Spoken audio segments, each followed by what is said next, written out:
Hem de hazır mı? Şu devatı da hem bu aldığımızdaki yana Suriye'de. Şu Ahmet Şar mesela nurgun axbaratı beriyotgan sözlerde 3-4 yıl en az bo'lganda yana asosiy qonun yezish, yana bir saylam o'tkazish bununla bunchalik vaqt ketadi. Çünkü bütün bir hamman o'ylagan shaklda asosiy bir qonun tuzib chiqishimiz kerak va haqiqiy bir adil saylam bo'lishi kerak deb.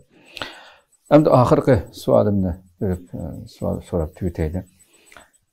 Mushu yuqoridagidek mush xalqarалық mushu g'albidan keyin Suriyaning bu g'albisidan keyin mayli telegraf bo'lsin, boshqa axborotlarda Uyg'urlar masalasi tilga aylandi va mushu hozirgi butun dunyo qo'llayotgan hozir AQQdan kelib ko'rishayotgan Turkiyani intayin yaqindan qo'llayotgan Ahmed Shar'ning imzosi bilan masalan Suriyadagi shu Uyg'urlarningki hatto suriyalik nurg'un mutaxassislar bu qatam Suriyaning hozir sizmi dedingiz qurg'uvchi a'zo deb masalan Suriyadagi Uyg'urlarni bu Turkiston Islom partiyasining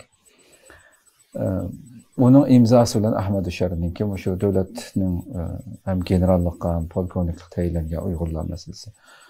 Muaciratda nurg'unlagan shunday bir ishlar yuzurib ketdi shu Suriyada. Muaciratda butun dunyoda nurg'unlagan faoliyat qilayotgan tashkilotlarimiz bor. Nurg'un shu Suriya va nimasidan keyin ijtimoiy uchur vositadagi shu nurg'un uchurlarga qarasak, shu nurg'un Uyg'ur tashkilotlari nima uchun masalan shunday bir paytda o'zining shu yerdagi Uyg'urlarga ega chiqib, masalan tabriklab, bunda ishni ochiq oshkora qilmaydi. Hozirgacha masalan bir nimishqa jimmatli turib oldi. Ostondagilardan boshqa degan nurg'un xalqning ayblashlari ko'plab o'tirg'a qo'yildi.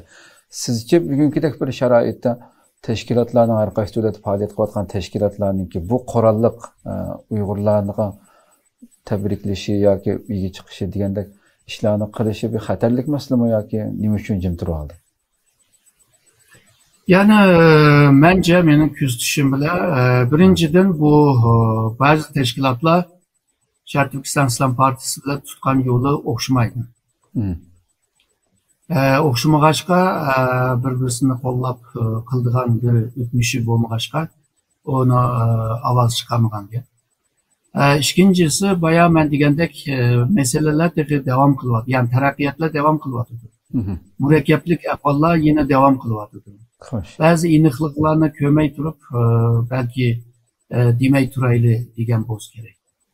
Üçüncüsü hamda Şarkı Türkistan İslam Partisi bu chet-eldagi tashkilotlar bilan burun bir hamkorlik bo'lmag'achqa, ba'zilari bilan bo'lishi mumkin. Bo'lmag'achqa, dialog bo'lmag'achqa, aralashmag'achqa, bir-birisini tushunib ketmagachga, shunga vaqa tuyuqsiz o'tirib chiqqan chog'da hemen nima deydiganligini veya nima qilish kerak bo'lganligini bilmagan bir ahvol bor. Shunga kelgusida hamda bu Şarkı Türkistan İslam Partisi hamda atugün ismini o'zgartirdi bilmayman, hamda Suriye virajdan bo'ldimlar. Suriye'nin fuqarosi hamda yani Şarkı Türkistan deb ismini ishlatganda qanday bo'ladi? O belki o'zlarining o'ylaydigan ishdi, belki qabul yani Suriye hakimiyeti belki qabul qilishi mumkin.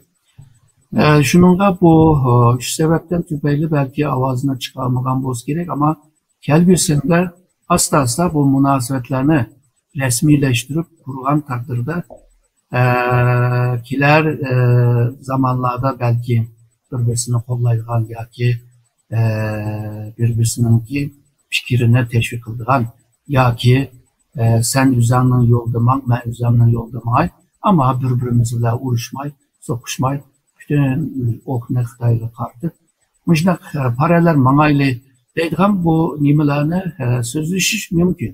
Hozir paytda biraz nima tuyuqsiz bo'lib qoldi. Shuning ba'zi tashkilotlarningki ideya jihatdan bo'lsin, ang jihatdan bo'lsin, fikr jihatdan bo'lsin, tayyorligi bo'lmaganlikdan bo'ldi deb o'ylayman. Xo'sh. Ko'pdan ko'p rahmat.